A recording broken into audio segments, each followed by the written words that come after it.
Hello and welcome back to episode 5 of our Satisfactory survival series. We concluded last episode right here at the start of our new steel factory where I've made a couple off-camera improvements. This isn't where we're starting today's episode, and that's because we are now 50 hours into the series and I've been collecting some coupons. So we gathered our 91 coupons and went to the awesome shop to spend them all. You'll see a few of what I got a bit later on, and that is a pretty big purchase, especially for the like I was saying, especially for the early game. I realized I didn't actually explain the reason as to why I bought all of that stuff, but all will be explained towards the middle of today's video. As of right now, it's time for expansion, and we've got a lot of expansion to do. The last episode, we started making 540 steel ingots. So I've made a list of all the items that I'm going to need here for this project. I want to be making stators, encased industrial beams, automated wiring, versatile framework, as well as our steel beams and steel pipes. So essentially I calculated one of them per minute and how many resources this is going to cost us. And here's the very final result. We are going to be making 30 steel beams per minute, which doesn't sound like a lot, and that's because it's not really that much. We're also making 40 steel pipe, as well as 5 stators, 20 encased industrial beam, which ends up consuming most of our steel unfortunately, as well as 5 automated wiring, and 3 versatile framework per minute, which as we can see in the top right of the screen is 2 out of 3 of what we need for phase 2 of the space elevator. So let's start with our 30 steel beams, where we are going to need 120 steel ingots. Plop down our merger, connect our conveyor belts, and then we are going to need 2 constructors because 1 constructor makes 15. I'm not quite sure if space is going to be a problem or not, so I'm actually just going to end up chucking my constructors down over here. And again, when you are trying to zone your conveyor belts, you might not like the look of this shape, but what you could do is essentially go towards your targets, then go 1, 2 little nudges back there, so again 1, 2, then place down your conveyor belt support right there, your conveyor pole, and then connect it to your destination. Or what you could do now, since update 1.0 I believe it was, you can grab the conveyor belt that you want, then press the R button, where you should then get the straight option. This essentially does the work for you, and again that's the straight option and it's absolutely fantastic. And you can also do it with pipes, as I probably showed in a previous episode. And those are our steel beams already being made. Now let's move on to those steel pipes, where I'm going to overclock one of our foundries. And again, we are only going to need 2 constructors, because we want 40 steel pipes and you can only handle 20 per constructor. 20 times 2 is 40. Luckily, it's pretty basic maths for this stage of the game. That is soon going to change, so let's enjoy our time whilst we can. Then just for the sake of simplicity, I want to try and gather our steel beams and pipes, and then add them into a storage container somewhere up here. There we go, that seems simple enough. However, now we've got a slight problem because I'm going to need some copper, limestone, and extra iron in order to make our remainder of the recipes. But I haven't got any nearby. Right, so here's the plan. Our steel factory is right over here, and we're still missing limestone, copper, and iron. I'm going to get some of my limestone from over there and down here, which then gives us more than enough. When it comes to our iron, because we've still got a bit of iron left over from both of these pure nodes, I'm just going to get a conveyor belt to merge a couple of these lines together, and there we go. And then lastly, drag over one of these 2 pure copper nodes over here. And here we have all of the copper, iron, and most of the limestone that we are going to need. That's because the remainder of our limestone is somewhere below us over here. So whenever I need to use it, I can just yeet it up using a conveyor lift, and that should be that. Now let's try and make 10 stators. That's because I want to try and make 5 stators over here, which will just be used as stators and won't be turned into anything else. I then want to make 5 more stators to then be turned into our automated wiring. So you need to make 22.5 steel ingots. Fortunately, this is going to require 45 steel ingots, which is exactly as much as one foundry can make. Perfect, now let's move on to the wire. Oh, that's another tight squeeze, but I think it works. And indeed it has. Unfortunately though, we are going to need in total 4 constructors here for our 80 wire. Well, in theory, I could actually try and squeeze it into 3, but I don't necessarily want to be doing that, because it's a lot easier to have both of these constructors just merge together and then go to make our stators, rather than to get our 3rd constructor, then split it, then merge it. It's just a bit complicated. I like a good challenge, but there's no point doing something that's overcomplicated just for the sake of doing it. So over here what we've done now, again, is just made our 80 wire, and what I'm going to do with our remaining copper is make the remaining wire upstairs, because we haven't really got much room left down here. I've still got to try and combine my steel pipes and my wire together, And I think we can fit our assemblers over here, so let's give that a shot. Firstly, we'll take one of you, add a merger, get our assembler and then place it down right there. Bring you up and over, and then connect you to here. Lovely. Now our steel pipes just have to go from there into here. And that should now be our stator recipe fully complete. Now we've got to do it all over again. So those are our 10 stators. The first 5 stators that you see here on the left side, that's going to be used to make our automated wiring, whereas the 5 stators on the right side, that's just going to be stored in an industrial storage container, just in case I want to try and use it in the future. So now let's go ahead and fully finish our automated wiring. The only thing I've got left to go now is actually making our 100 cable and our 200 wire, which we can probably squeeze somewhere over here. So we are now creating our wire, cable and automated wiring in this small facility. But you may have noticed a problem, as you can see by the iron and limestone going straight through our factory. I have run out of room to build here. So there's only one thing left for us to do, and that is to expand the factory. Now I don't actually want to try and build in this grass area right in front of us for 2 reasons. One, there's the gas that I can't yet destroy, and 2, I do want to try and leave a little bit of natural greenery in this area because I think it looks quite nice. Think of it like Central Park in New York, except just without all the buildings around it and without the trees. I generally quite like it, but we still have quite a lot of items left to make. Firstly, the versatile framework, which honestly I don't think is that difficult to make, it just requires quite a lot of machines. Lastly, the 20 encased industrial beams, and I'm unsure about this one. I feel like it might take up a decent amount of room, but it shouldn't be too difficult to craft. And something that I definitely didn't forget about is that I now have concrete and asphalt foundations. So I want to go around the factory that I've already currently built and try and beautify it a little bit, try and make it come to life. As of right now, those encased industrial beams and versatile frameworks take full priority. Honestly, what could possibly go wrong, right? Right? So that's the foundation done, and I will be beautifying this area in just a little bit, but I really want to try and get onto those versatile frameworks now, because I think it'll be much better for us just to be able to make these items and then relax and try and beautify everything, knowing that I am finally crafting these items. We've got ourselves a nice logistics floor in here as well. Also, here's another tip that you guys can know that ends up saving you a good amount of room. When you place your conveyor lift, you can actually snap a merger or a splitter directly onto that conveyor lift. So rather than placing it out there then consuming an extra half a foundation, literally it just snaps on like that, and you can rotate it if you so wish. So that's another useful tip to know. Regardless, now let's make our 18 steel beams, which is going to be consuming 72 steel ingots, which luckily isn't really going to require that many constructors. It's technically 2, but it's more like 1 and a little bit. Well, that was pretty simple. Now let's move over to the modular frames, and I've already showed you how to make modular frames a couple episodes ago, and I don't want to go over it again. So let's fast forward to the completion of that process, and I've actually gone ahead and just made the versatile framework.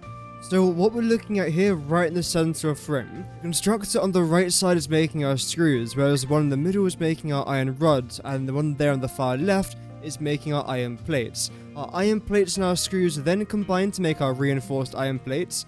Our reinforced iron plates and iron rods then combine to form our modular frames. And lastly, our modular frames and steel beams combine to form our versatile framework. Now, we've already made fantastic progress in today's episode, but there is one final item that I want to make. And in my opinion, it's the most important item out of them all. This over here should be a pretty good area to build it on, and luckily we're no longer limited for space. There's tons of room over here. And I suppose we'll start with the concrete. We've got a bunch of limestone coming out from here, which is fantastic.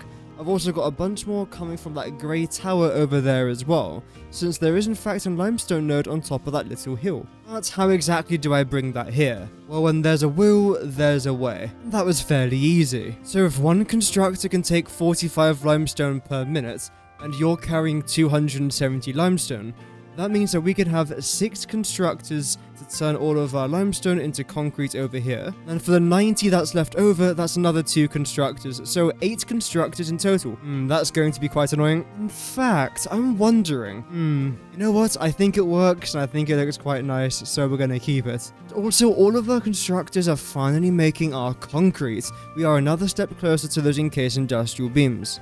This area seems ideal to turn our steel ingots into steel beams. Luckily, that was fairly self-explanatory, but now I've got to try and combine our concrete and steel beams to try and get our encased industrial beam. And I suppose this seems like a pretty good place to try and do it in. So I think what I'm going to do is place my assembler somewhere in like this, So all of my concrete can come down into here. It can then be split off in that direction. That's completely fine. In fact, I might even move this back just a little bit. There we go. And then what we're going to do is have an elevated conveyor lift, which will then connect all of our steel beams over there into our 4 assemblers that we need to place down in a row over here to make our encased industrial beams. If I could even fit 4 of them. 1, 2, 3. Oh dear, that's a bit unfortunate. I mean, I suppose we can just overclock one. That's not much of a problem. So it should end up looking like this. And there we have it. So that is the very final item that I wanted to try and make right here in our steel factory. And overall, I'm really happy with the way it looks. Now, when it comes to the whole beautification thing, I'm sure I will save that for another day, maybe even another live stream over on Twitch, but for now, everything here is fine. And I'm a bit concerned about something, however, and that's our power. Now, we're still pretty much producing 2000 megawatts, that's fantastic. However, we have actually drastically increased our max consumption ever since starting this factory, obviously. So I want to try and focus on making a little bit more power now. Which could only mean one thing, and no, I'm not going to be getting rid of this entire area and rebuilding it all just to try and make it more efficient. Heck no. But it does mean that I want to start my main coal power plant of the series. So let's take a little trip somewhere over here. And this is the location that I want to try and build our coal power plant. It's not necessarily the flattest area, but it has a decent amount of water, and I think we could end up making this thing look rather nice. This area also has a crash site, and we'll be exploring that in just a moment, as well as a SAM node, which I actually want to try and turn into reanimated SAM so I can sink it and get some more coupons. And we also have a geyser, meaning that we can place a thermal generator on top of this thing and it will generate power. Unfortunately, I haven't unlocked the thermal generator just yet, but it's still good to know that we've got one right here. Anyway, back to the drop pod, and we can actually get our hard drive, but we need 120 megawatts. Luckily, I've actually brought out a power grid from my starter factory to here, since this is obviously where I'm going to be needing a bunch of my power. So all I've got to do is just connect that into there, go back to the drop pods, open up this bad boy, and then collect our hard drive, which is really simple to do. Everything here other than the cable is what I was able to get from that, so I mean, it's pretty decent. But let's talk about this project a little bit more from the practical side. We've got 4 normal core nodes and 3 pure core nodes. And in theory, at 250% efficiency with a Mark II miner, I can get 600 coal per minute out of these nodes, and 300 per minute out of these normal nodes. But Mark III conveyor belts can only carry 270 resources per minute, meaning that I am missing out on hundreds, if not over 1,000 coal because of my conveyor belt. So I'm thinking of unlocking the next phase of the space elevator, where we can get Mark IV conveyor belts that can carry 480 resources per minute. After a couple of hours, we finally have our 1000 smart plating, 1000 versatile framework, and 1000 automated wiring. Even though if we look in the very top right, it says that we only need 100. But surely this must be some sort of bug, I'm not quite sure. Because 100 seems like a very weird amount. Regardless, let's load everything into the space elevator just like that, then send this straight into space. This animation is never gonna get old. I absolutely love it. And there it goes. Awesome. And it also looks like our space elevator is getting another upgrade as well, which is sick. And there we have it. So that was beautiful. So there we go. We've now unlocked... Let's go see what we managed to unlock. Okay, Mark IV logistics. 400 modular frames, that's fine. 300 encased industrial beams, that's fine. Okay, 200 rubber. I haven't actually made any rubber yet. Now the thing is, I might actually be able to buy rubber in the awesome shop after I've unlocked it in the hub. Well, let's hope this works. So, can we purchase rubber? Yes! Now, normally I would say to never purchase parts from the awesome shop, but I feel like this was rather necessary, since now because I've made the purchase, I can now use far more coal and be far more efficient in my factory without having to do a plastic and rubber setup. Now let's go ahead and unlock those Mark IV logistics. Now that we're back at the site of our future coal power plant, we can see that we now have over 6,000 encased industrial beams, which is absolutely fantastic. I'm also still contemplating whether or not I want to collect this coal node up there, because again, our factory is just down here, so I might as well. It's an additional 300 coal per minute, so it sounds like a pretty good deal. But now that we have our Mark IV conveyor belt, let's add up the amount of coal that we are going to be receiving from this factory. Bear in mind, one Mark IV conveyor belt can transport 480 resources per minute. Starting with our 3 pure nodes, we can get 1,440 coal, plus our 5 normal nodes, which is an additional 1,500 coal, gives us 2,940 coal coal per minute. As we know from last episode, one of our coal generators consumes 15 coal per minute. So that means that we can produce 196 coal generators worth of power in this factory, which is honestly quite a lot. What I'm a bit more concerned about is the water consumption, where we need to place down 65 water extractors here, which even if I was to use every single crater here, I don't think is enough room. I have got a lake just below us which I could use if I really wanted to, or the more obvious option, I could just overclock the water extractors. So I think it's about time that we go out hunting for some more power slugs, but I'm not doing that today. So let's just say that our 196 coal generators are fully operational and producing their power. Each one of them can produce 75 megawatts. So in total, we'll be able to get 14,700 megawatts worth of power from this factory. And as of right now, I am only producing just under 2,000 megawatts. So we are essentially going to 7x what we are producing, which is pretty decent. This is not going to be a small project, and it's most likely going to consume the next couple episodes here on the channel. There is no better time to start than the present, so let's go gather these 4 coal nodes, and let's build my biggest ever coal generator facility in Satisfactory. A short while later, and we have all of our conveyor belts ready to use. I've also gone ahead and managed to unlock signs in the awesome shop as well. Now I can see the amount of resources that each one of my conveyor belts is carrying. I've also placed down a couple of signs showing how many of each item I want to try and make and how many resources I'm going to need. But essentially, this is what we're trying to do, just laid out in a slightly different way. So the very first problem that I want to try and tackle is to do with our water extractors. Where are they going to go? How are we going to lay it all out? Well, I want to try and answer that right now. Just like what we did with our previous coal facility, I want to try and make sure that I snap my water extractors to the world grid. It makes things a lot easier that way. And also, I want to try and collect that power slug. So now I want to try and go ahead and cover all of these lakes in an asphalt coating. And there we go, that's our very first crater covered up. And now there is only one thing left to do.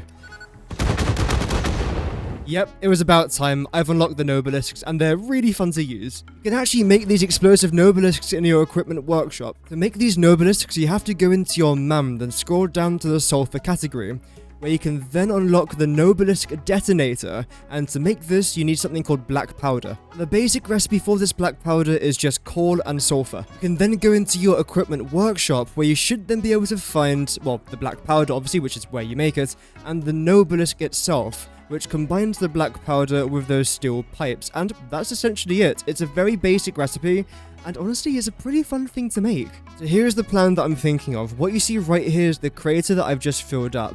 What I want to try and do is have a line that goes straight down like that, one more line that goes off to there, and another one that goes off in this direction. This is going to essentially transport all of our pipes from our water extractors to our main coal facility. And then lining each side of the lines themselves are going to be our water extractors. I don't know how many I can fit, but essentially that's the plan. And when it comes to the actual outer rim itself, I want to try and build this up maybe by about 4 or 5 foundations, just so this area ends up looking like it's sunk into the map, which I think could look quite nice. So for example, it's going to end up looking a little bit like this, but of course on a much larger scale.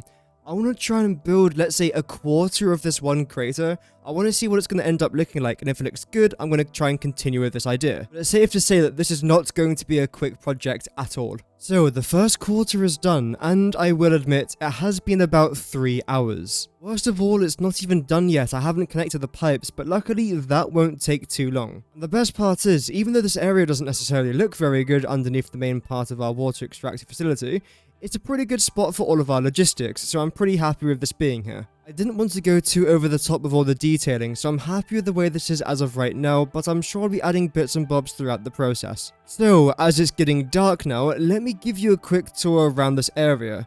Essentially, our water extractors will be pumping all the water from there, and the pipes will be going either through this direction, or north, or west, whichever direction that I want it to go in. It will then travel underneath here, to that little logistics room that I showed you that's just underneath these 2 foundations just here. And then essentially this is where all of our water is going to be sorted, where some parts of it are going to go over there, some parts of it are going to go over here. And that way our logistics shouldn't be much of a problem. So let's crack on now with the remainder 3/4 of this crater. We'll then assess how many power slugs or power shards we are going to need for this project, and then we'll try and collect a few of them. And hopefully this next part doesn't take another 3 hours to do. So we're about halfway through, and I've just had an idea. And it involves our Sam. The very first thing that I want to do is go over to our map, go into the alien technology tree, and then make sure that we actually unlock something called Reanimated Sam. After that, we'll plop our Mark II miner on the impure node, make sure that we feed it all of these power shards just like that, and now we are producing 150 raw SAM per minute. 150 SAM then goes into 2 constructors where we are able to make 37.5 reanimated SAM per minute. So let's do that. Eventually this is all going to move because this is where I want to build some of my water extractors, but I'm also going to try and sink some of this reanimated SAM here in a little bit as well. However, for now, I just want to try and collect it, because I need to unlock this, the SAM Fluctuator, which we can do as of right now. The only problem is, I'm going to need a manufacturer to make this, and I haven't got that just yet, so I'm hoping that I can make it in my crafting bench. Yes, we can, that's fantastic, but why am I so happy about this? Well, when we go back into the MAM and back into the alien technology tree, there is something down here called Production Amplifier, which costs 1 Summer Sloop, which I've got, 100 SAM Fluctuators, which I haven't got but I can soon make, and 50 circuit boards, which hopefully I can find around a couple crash sites.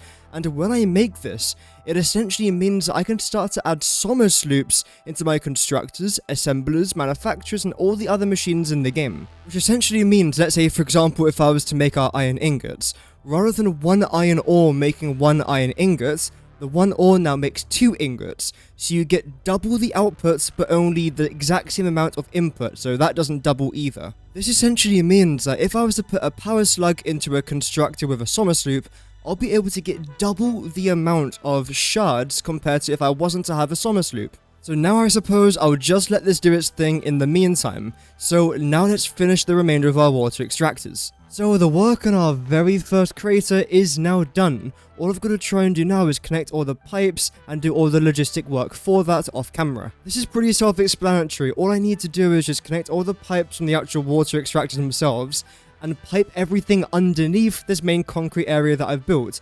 Hence the reason why I've built everything up around here by about 1 foundation, just so it makes it a little bit easier to actually do. I honestly think this turned out really well, and I'm very happy with our very first effort.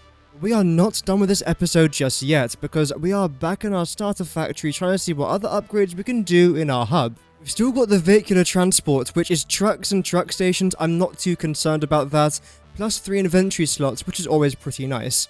When it comes to tier 4, we've got power towers and power storage, which again I'm not really too concerned about, and hypertubes. This could be rather interesting, but again, not really massively up on my priority list. This, however, most certainly is. Jetpacks. Jetpacks offer a really fun way to try and gather things like hard drives and power slugs. Then we have things like package fuel, which is what we are going to need in order to try and make our package fuel for our jetpack. And we then have things like fuel generators, which I don't want to get onto anytime soon. And then all of this stuff, which again, I don't necessarily care too much about. Other than our Blueprint Mark II designer, if I'm able to try and find some heavy modular frames, computers, and rubber around our world, I will unlock this, but I'm not going to go out of my way to craft any of this just yet. But I would like to unlock this. Now after we've made all of our motors, all we have to do is just hop back round over here, add in everything that we are going to need, then just yeet this straight back into space. So in theory now, Ada, don't even dare. In theory now, we have actually unlocked the jetpack, which we should be able to craft in here. There we go, perfect. Resource-wise, it's fairly cheap. I haven't got the motors, but I can just make that off camera.